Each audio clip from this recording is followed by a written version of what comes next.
Hello again, this is Michelle McTeague, your local Coldwell Banker King Thompson Realtor About Town. And thank you for joining me. I'm here tonight speaking with two amazing women, Cindy Smith and Sonia Yenser, right? You got it. Good. They are with a charity called Friends of St. Vincent. And when I saw a post that Cindy had made on Facebook, I contacted her and said, you need to come tell everybody about this because it's pretty amazing charity what they do. So Sonia, would you mind giving us a condensed version of what the Friends of St. Vincent's does and how you got involved? Well, Friends of St. Vincent's has been working in Haiti for almost 25 years.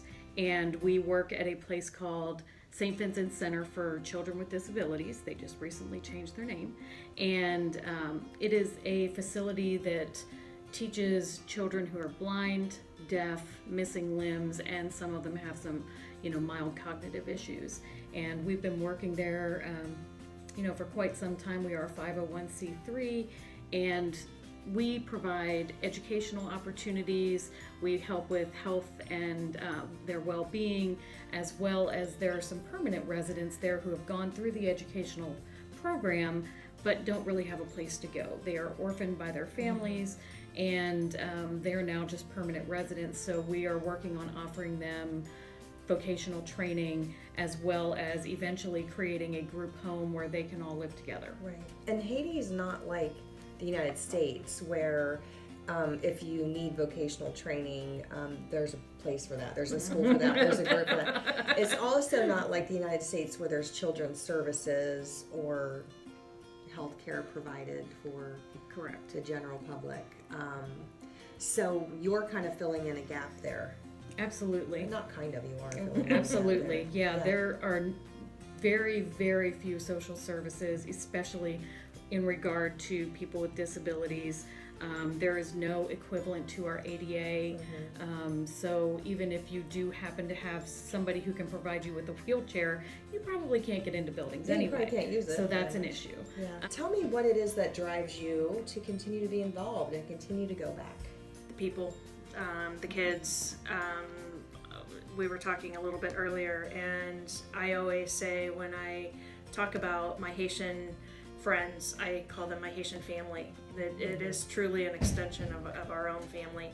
And I've even had my youngest son has even talked through social media with some of the older 20-something, and I'm hoping that he will make a trip with me here real soon. And he's learning ASL in school, and hopefully he'll be able to go and help us out, be a translator. So your next trip is coming up on February 24th. Yes.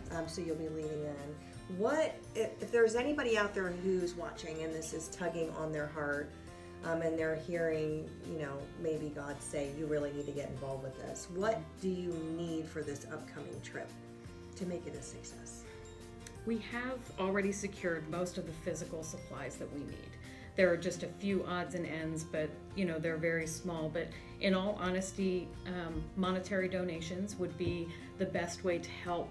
There's a lot of unrest right now. I've been reading about it on social media, and the price of food has skyrocketed. The price of fuel has skyrocketed. Sure. The people are, there's a lot of unrest. We're not quite sure exactly what to expect when we get there. So monetary donations that could help make sure that the kids are still being fed, and that they have gas and everything. That would be the most. So what if somebody is listening to this and they want to come help you on your next trip? What do they need to do? They could contact you, and you could put them in touch with Cindy or myself, and we can share what a typical trip is like, the length, the amount of money that it costs, where we stay, all of those things. We are always looking for ASL interpreters. We're always looking for nurses. Those are probably our two biggest things.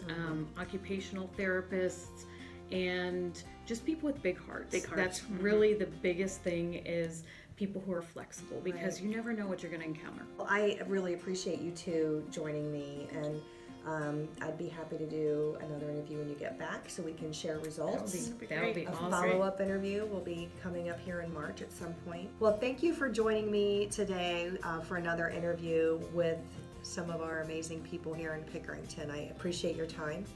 And if you have any real estate questions, feel free to reach out to me. I'm happy to talk. Whether you're thinking of buying or selling, I'm here for you. So until then, have a great night.